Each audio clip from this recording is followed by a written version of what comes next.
A nossa visão de relação sociedade e natureza é muito utilitarista. A terra, o ambiente, é vista como uma utilidade para o homem e nós olhamos para a terra como uma visão antropocêntrica.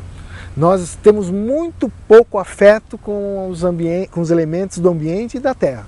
Isso nós temos que mudar profundamente.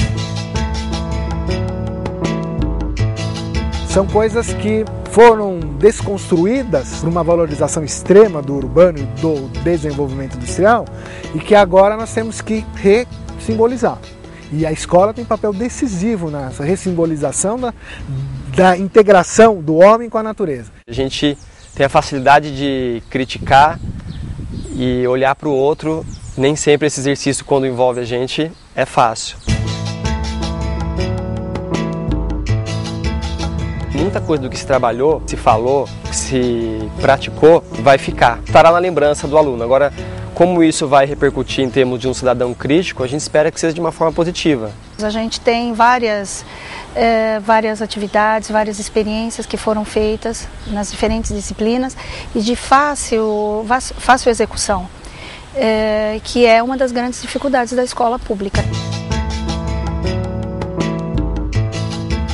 É proposto dentro da grade, da proposta curricular mesmo, que se faça em cima da motivação do aluno. E o que nós fazemos é basicamente isso. Eu diria que a gente trabalha com motivação de uma forma sequencial. E o professor está te explicando, você está vendo, está tendo uma noção do que acontece. Então, para mim, foi não só uma forma mais rápida de aprender, como mais aprimorada e inteligente também, dos professores terem esse tipo de ideia para ensinar.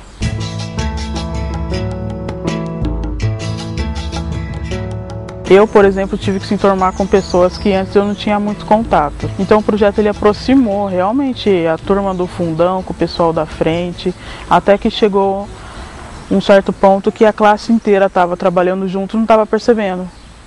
Então a gente não se separava, era tudo fazendo tudo juntinho, tudo unido. Eu não prestava atenção no porquê das coisas. E hoje eu acho que eu presto muito mais atenção, eu sou muito mais crítica. E não só crítica no sentido de ser ruim, mas no sentido de me importar.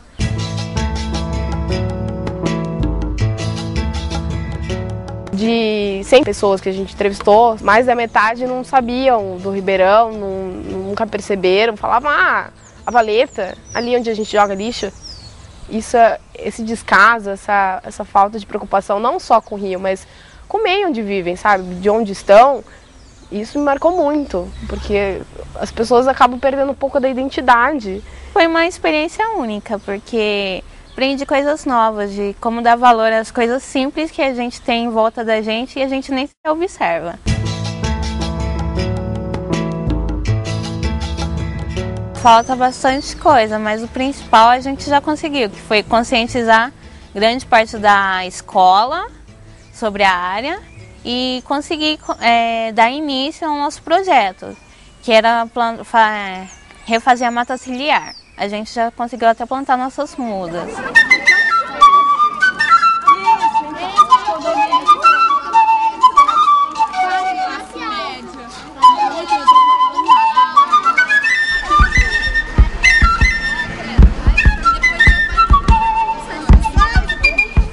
Não há outro modo desses nossos alunos, professores, passarem a ter uma relação afetiva com a terra, com a sua microbacia, com o rio que corta a sua cidade, os córregos que cortam a sua cidade, com as árvores das suas ruas, com os passarinhos, com os animais que vivem no ambiente urbano conjuntamente com os seres humanos, sem começar a trabalhar com o ambiente, sem começar a fazer valer o ambiente dentro das escolas, como conteúdo, como matéria, como resoluções de problemas, como uma série de coisas relacionadas à escola e que hoje não está. E na medida em que eles começam a olhar para o ambiente, coisa que eles antes não eram chamados de atenção, eles começam a descobrir coisas que antes não viam, que passavam despercebidas.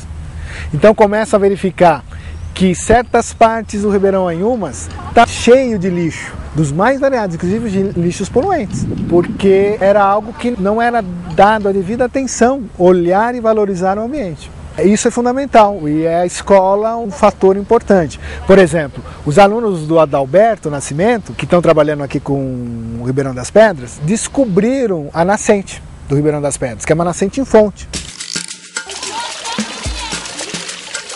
Eles nunca tinham visto uma nascente em fonte. Delícia! Geladinha! Nunca entenderam a ideia de que é um parque linear. Descobriram também que o parque linear aqui do Ribeirão das Pedras, ele é verde, mas é composto em sua maioria por leucenas.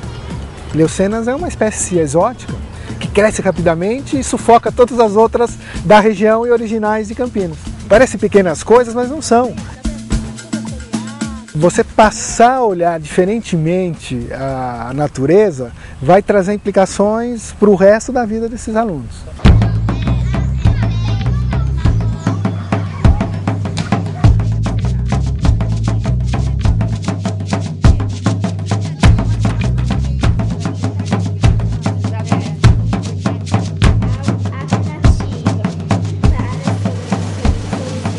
A gente tem constatado que, de modo geral, os alunos tratam o rio como valeta, ou seja, como um esgoto. Essa concepção de que rio é fedido, não tem vida e se joga tudo é a marcante.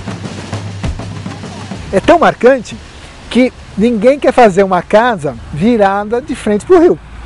Quando se tem que morar perto do rio, se põe as costas da casa para o rio e não à frente. Até porque é mal cheiroso mesmo. Você reverter essa situação, por exemplo, não tem coisa mais agradável do que a borda de um rio com vida, né, sem cheiro, sem odor de poluição, com cheiro de água, né, que a água tem cheiro.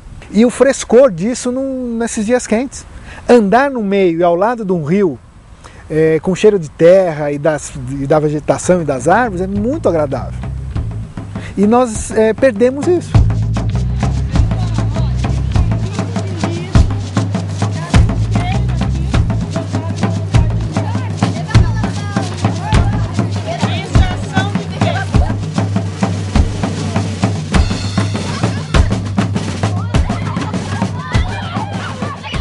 A FAPESP, que é a Fundação de Amparo para a Pesquisa do Estado de São Paulo, ela vem apoiando projetos de políticas públicas e de programa de ensino público no Estado de São Paulo. No projeto de políticas públicas, juntaram o meu Instituto de Geociências, o Instituto de Biologia, o Instituto Agronômico de Campinas e a Prefeitura de Campinas e fizeram um grande diagnóstico da bacia do Ribeirão das Anhumas, um diagnóstico socioambiental.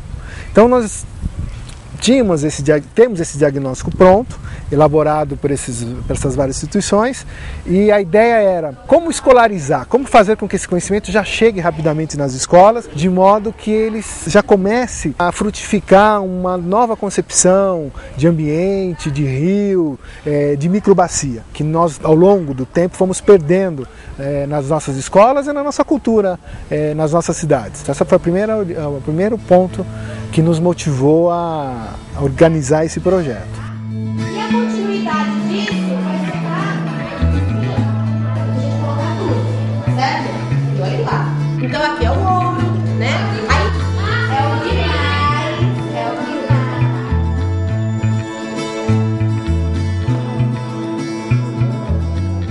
A receptividade das duas escolas foi muito boa. Sabíamos de alguns professores que vinham trabalhando com questões ambientais nas escolas. Procuramos esses professores. Eles rapidamente aceitaram a ideia. As escolas, então, elaboraram os seus 2 subprojetos.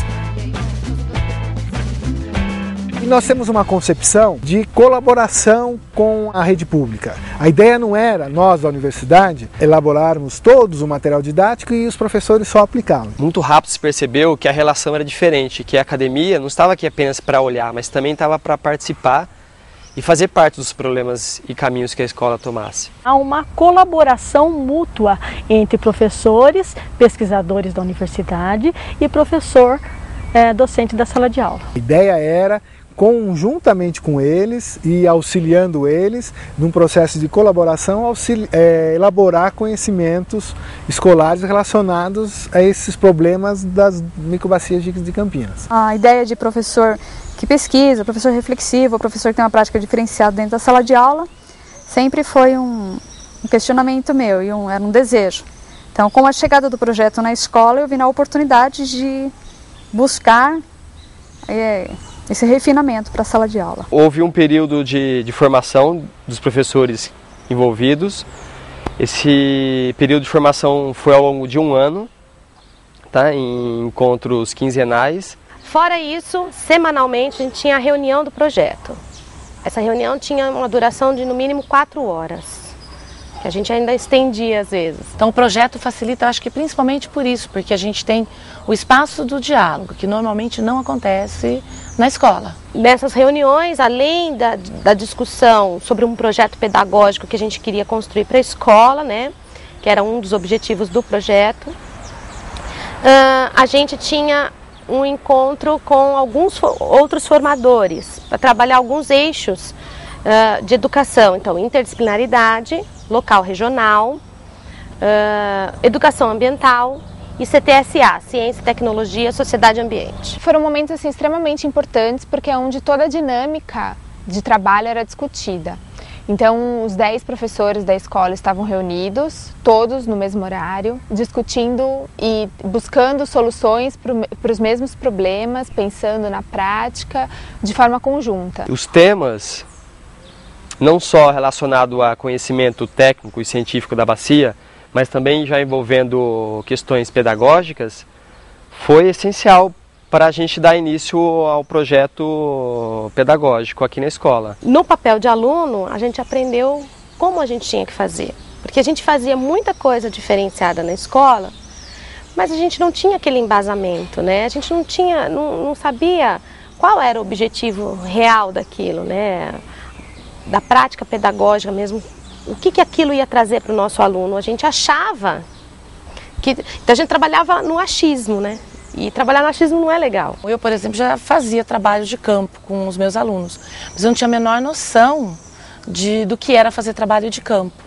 E mesmo que eu estivesse preocupada com questões relacionadas ao meio ambiente, a minha preocupação era muito ingênua, ainda muito romântica. Então o fato da gente conseguir construir esse conhecimento junto com a universidade permite que o professor também aprenda, que ele também construa conhecimentos, leve essa relação para trabalhar junto com o aluno.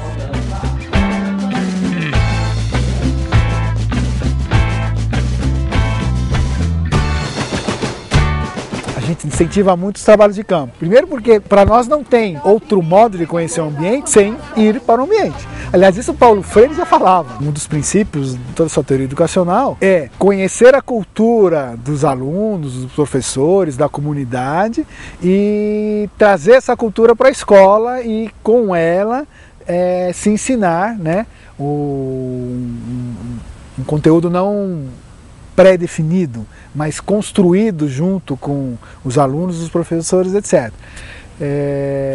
E não tem jeito. Para se conhecer a região, você tem que visitá-la. E não tem outro modo, senão de duas maneiras. Por trabalhos de campo ou por sensores remotos.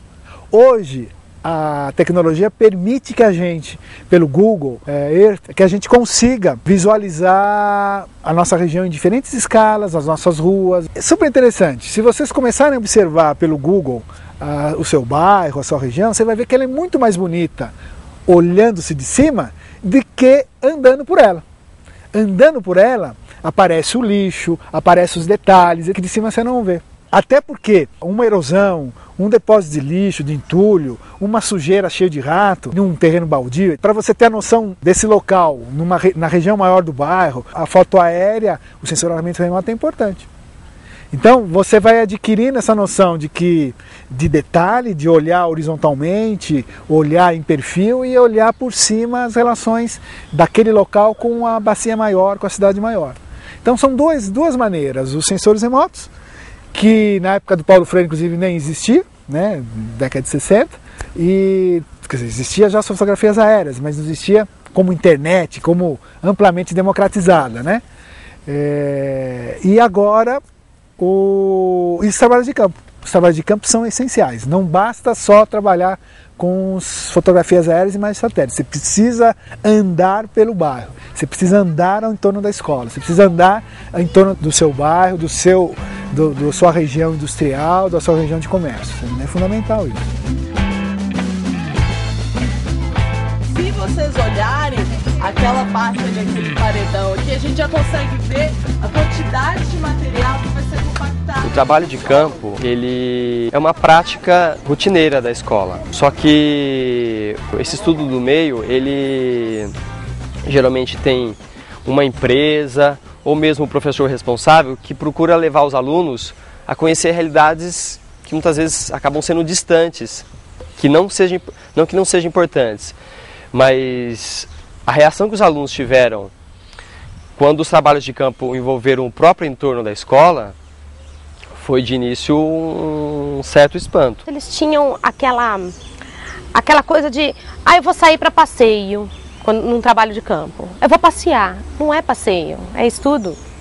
Então a gente tinha que conscientizá-los de que aquilo era para a formação deles e não era simplesmente um passeio. E a gente não propunha isso, a gente propunha trabalho de campo na favela Moscou, a gente propunha trabalho de campo no entorno da escola, nas margens do Ribeirão, onde foi recomposta a área. A ideia era, conjuntamente, em colaboração com os professores, transformar isso em roteiros de campo, materiais didáticos, aulas ligadas ao entorno da escola, várias coisas ligadas então ao local onde a escola está e onde esses alunos vivem. A ideia nossa era justamente isso, fazer uma proposta de curricular local, né, onde você pudesse trabalhar com coisa que realmente tivesse significado para o público que está sendo aprendiz nessa história.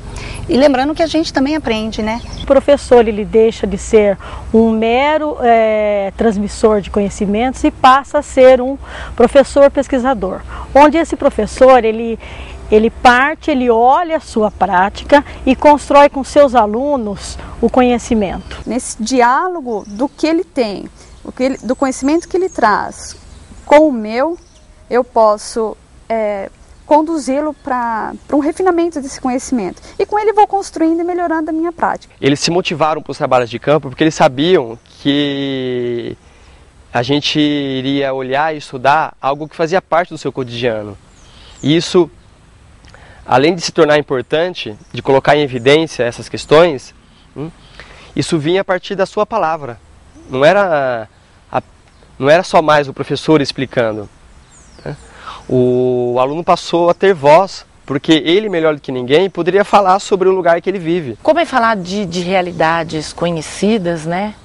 Então, aqueles alunos que normalmente bagunçam, eles começam a participar mais também da aula.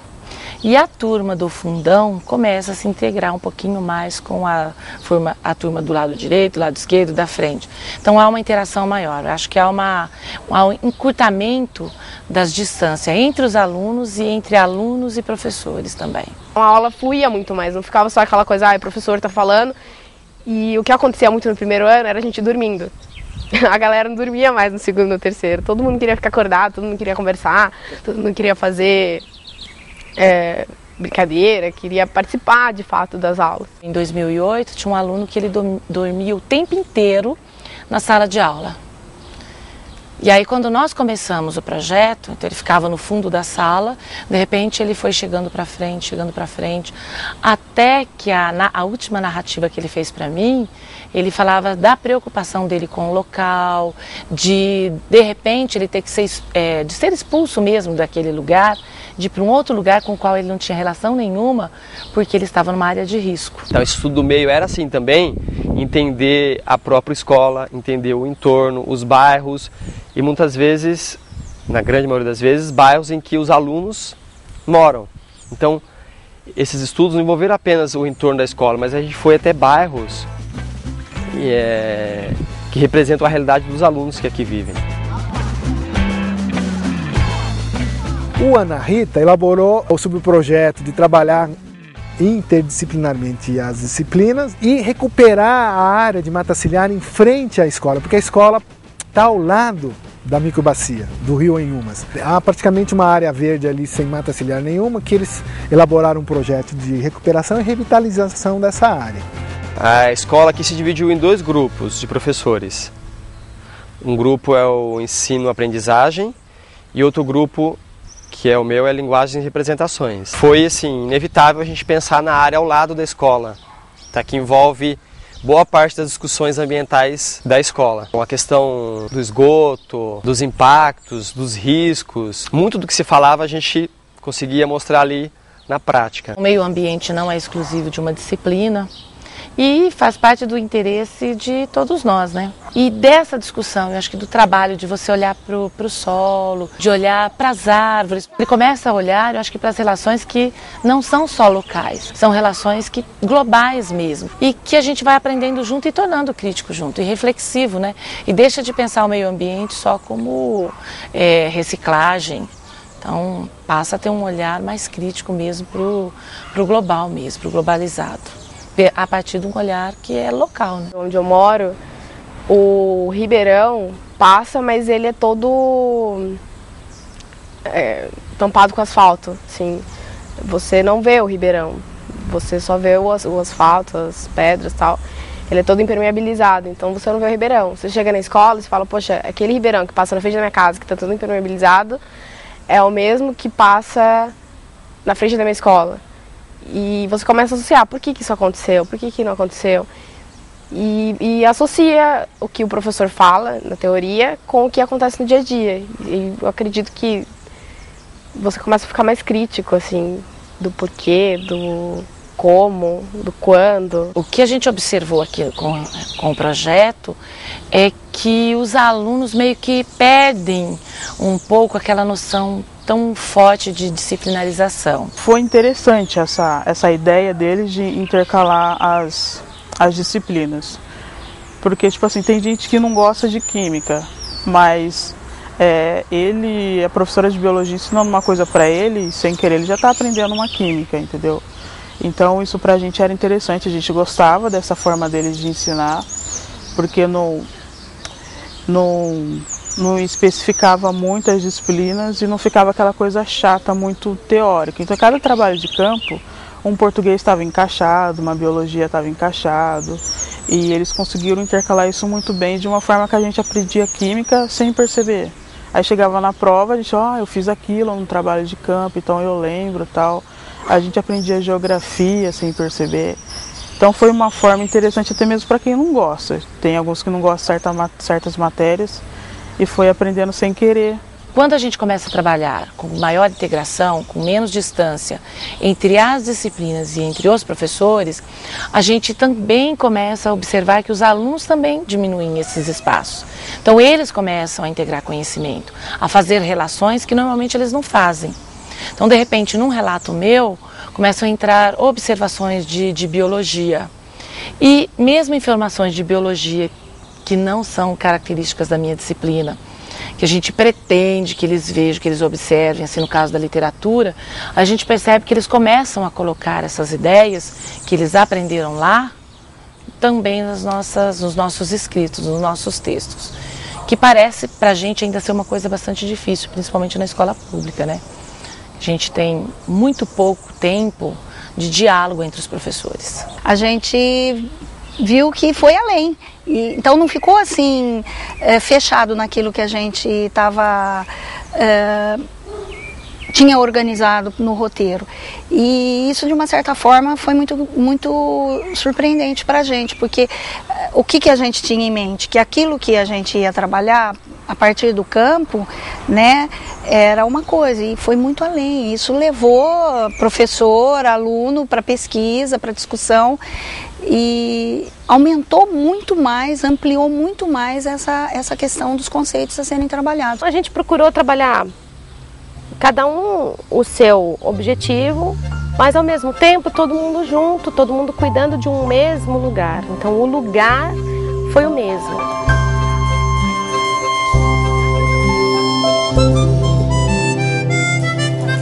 Então, onde que é mais argiloso, onde é menos ó. Olha isso aqui. Aqui é o quê?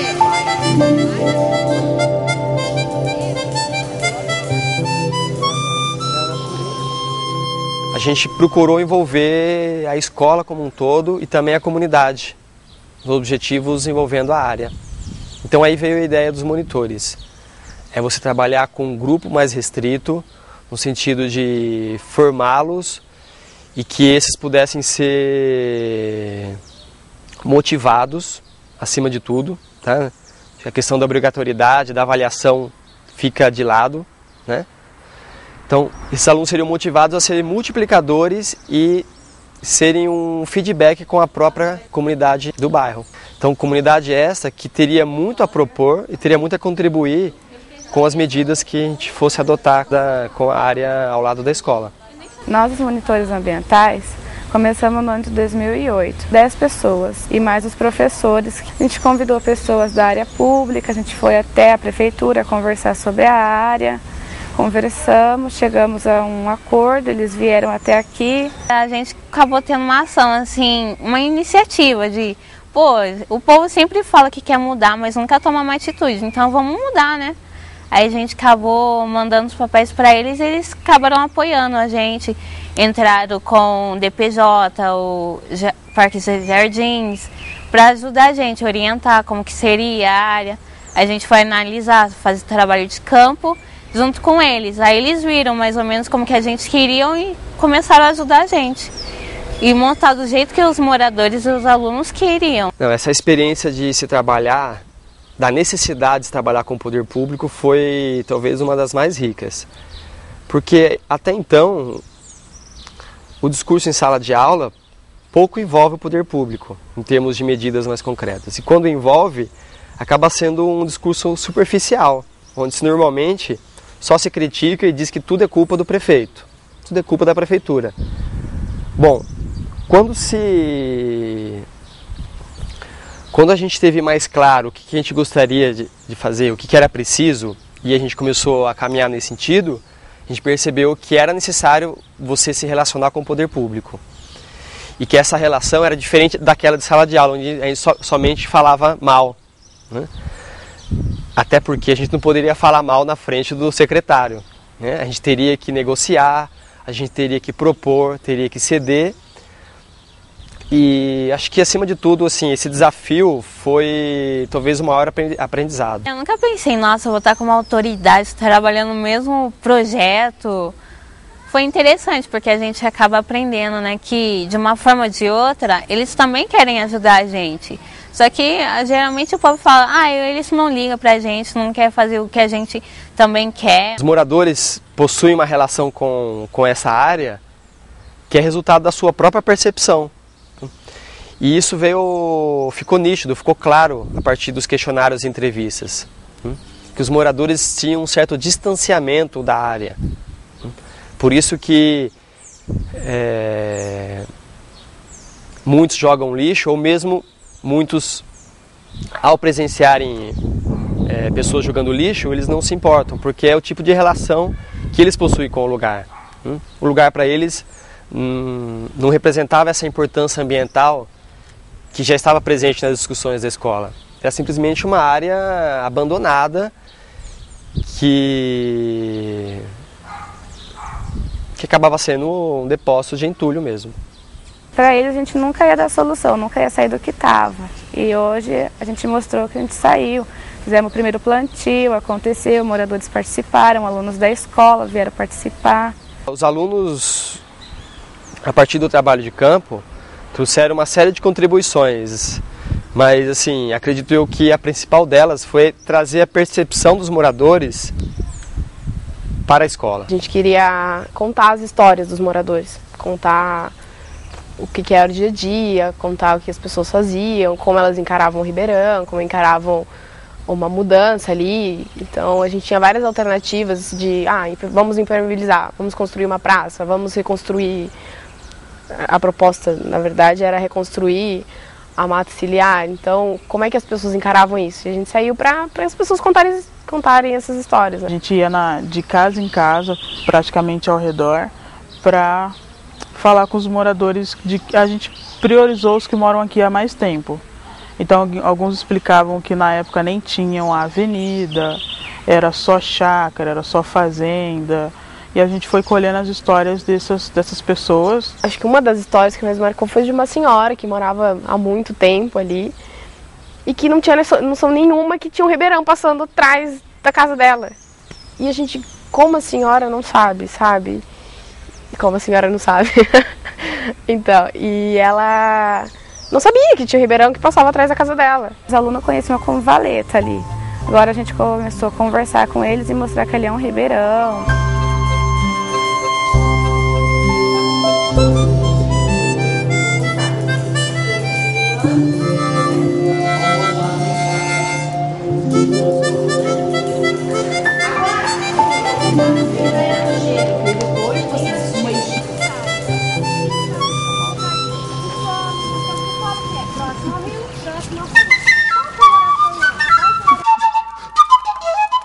O Adalberto já está numa região mais urbanizada, eles resolveram trabalhar nessa microbacia nossa aqui, a subbacia do Ribeirão das Pedras.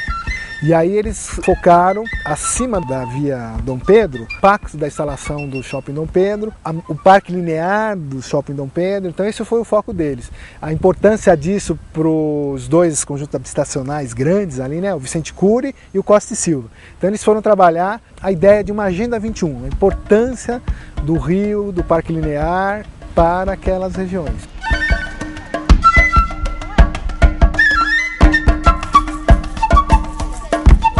A escola começou a se dividir em grupos de professores. Adalberto Nascimento tem 3 grupos, 2 no ensino médio e 1 no ensino fundamental. Para trabalhar, você precisa de um tema escolhido pelo grupo de professores. E esse tema, ele de forma que ele abarcasse todas as disciplinas, um tema geral e, logicamente, com fundo na localidade. Para o ensino fundamental, nós vamos trabalhar com 2 tipos de campo, o campo motivador e o campo indutivo. Nós optamos por trabalhar com o campo motivador no primeiro semestre e no segundo semestre o campo indutivo. No primeiro campo, o campo motivador, nós fazemos logo nos primeiros dias de aula do ano letivo. O grande objetivo é com que os alunos vão a campo, observem o local, retomem para a sala de aula e as diversas disciplinas, uma série de atividades que serão desenvolvidas no decorrer do ano, terão como base os trabalhos feitos em campo.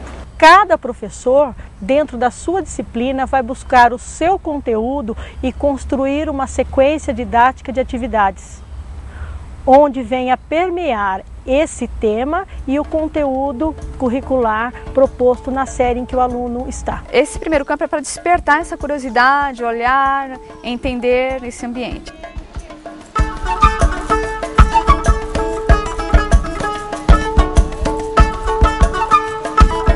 A gente tem muito mais facilidade depois que vai para o estudo de campo. A gente já vê o mundo com outros olhos, a gente viu como é, a gente não só ouviu e só escreveu, a gente viu também como é. Isso ajuda muito para a gente fazer texto. Eu observo bem as coisas, observo bem o ambiente que eu estou. Aí depois, nas atividades que a professora passa, eu posso escrever com mais facilidade, porque eu vi tudo lá. Era legal também porque a gente, os amigos, a gente batia um papo pra gente discutir, às vezes para a resposta ficar completa, a gente debatia as perguntas.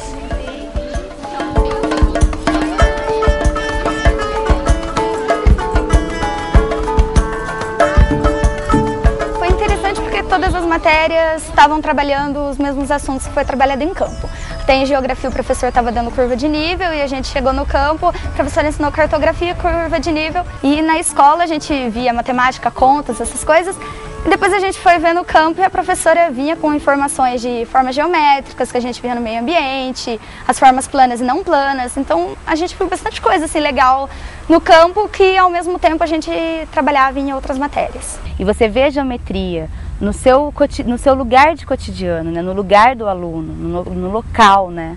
Então você vê que o aluno tem mais interesse, então ele pergunta mais, ele questiona mais e faz sentido.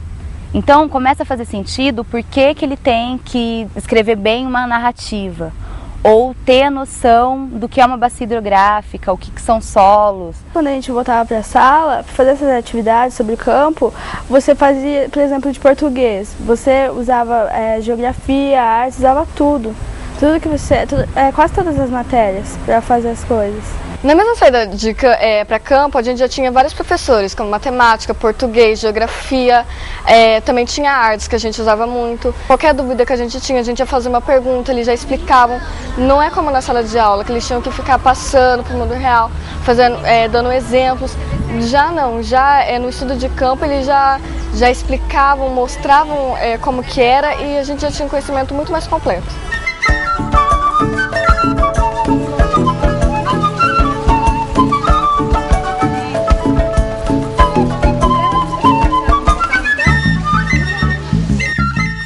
A educação ambiental na escola eu vejo como um dos grandes expoentes para se trabalhar interdisciplinarmente. Por quê? A educação ambiental, o ambiente, é um local onde o aluno pode trabalhar as disciplinas decorrentes do conteúdo daquela série e também com um viés para a sua localidade e questionando esses impactos que a ação do homem pode gerar no tal de vivência do aluno. Nós começamos com uma ideia prévia sobre o que ele, a princípio, o que ele compreende sobre a questão ambiental. E lá no início do ano, isso é a primeira produção de texto que eles fazem. Primeiramente, seguida de um questionário sobre conhecendo você, que nós procuramos saber de onde é esse aluno, qual mais ou menos o lugar que ele mora na extensão da microbacia. E em seguida nós pedimos para que ele represente ou escreva sobre como ele entende o ambiente. E os alunos vão representar, não tem ainda um olhar crítico. Eu posso até dizer que nesse 4º ano de aplicação do projeto já aparecem alunos dizendo sobre a degradação ambiental, mas isso por um discurso veiculado não, talvez nos primeiros anos do ensino fundamental 1, e que eles trazem também sobre o papel da imprensa, da mídia.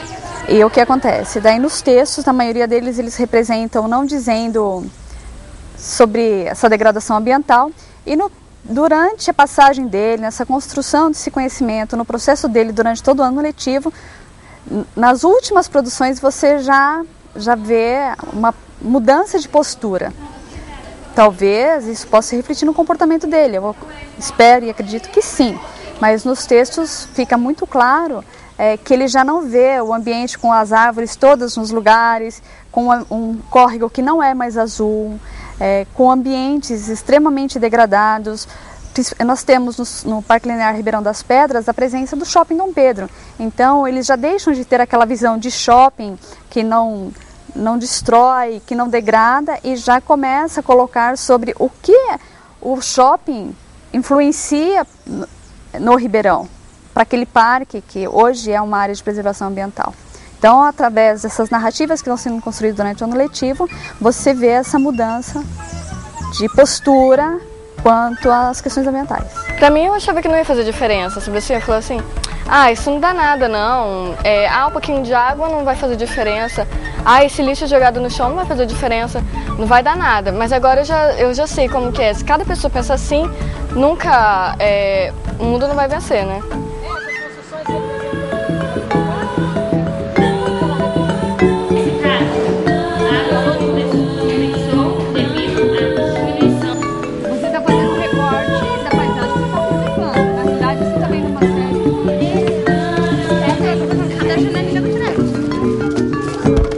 A transformação no aluno ela é muito grande, porque o aluno ele passa a ser questionador, ele passa a participar da construção do conhecimento. É muito diferente de um aluno simplesmente passivo, em que simplesmente refaz e faz exercício, lista de exercício, é totalmente diferente. Acredito que o aluno ele compreende o conceito de cidadania e mais do que isso, a importância da atuação dele, da participação dele no local de vivência dele, ali no entorno da escola, no bairro dele, e a diferença que isso faz.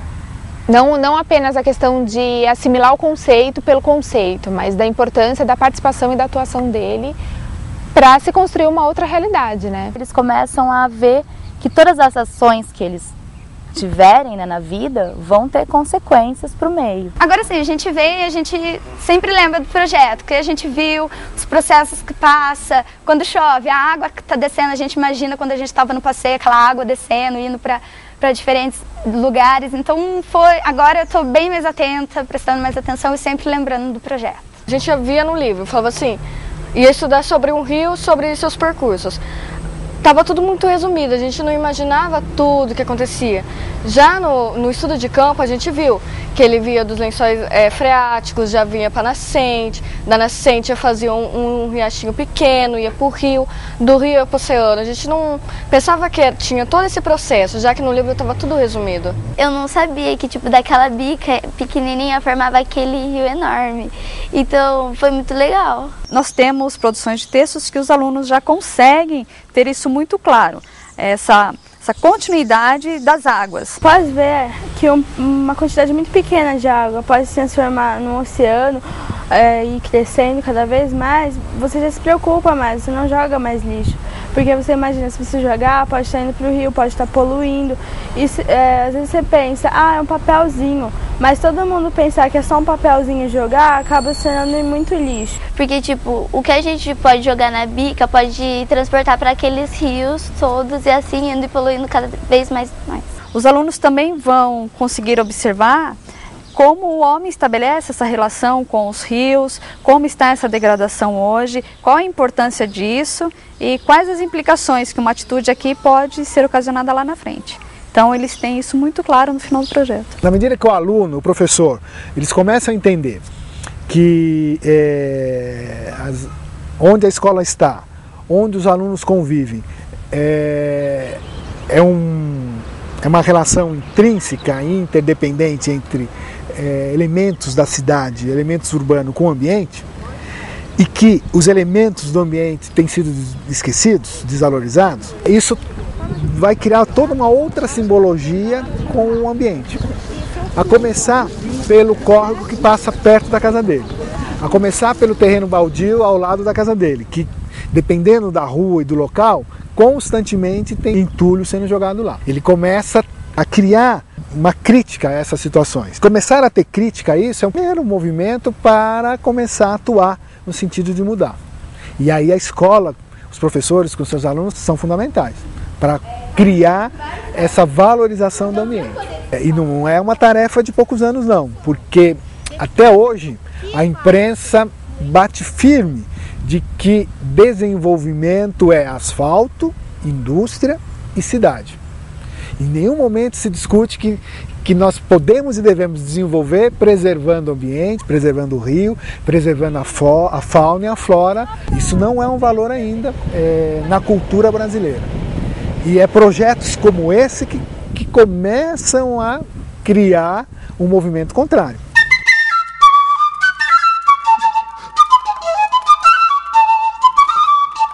É lento, mas na medida que essa ideia de se conhecer os problemas da sua cidade, do seu local, da escola, de onde ele vive, e começar a atuar no sentido de minorar, melhorar, enfrentar esses problemas, isso vai criar uma relação outra com o ambiente e com o entorno da sua escola.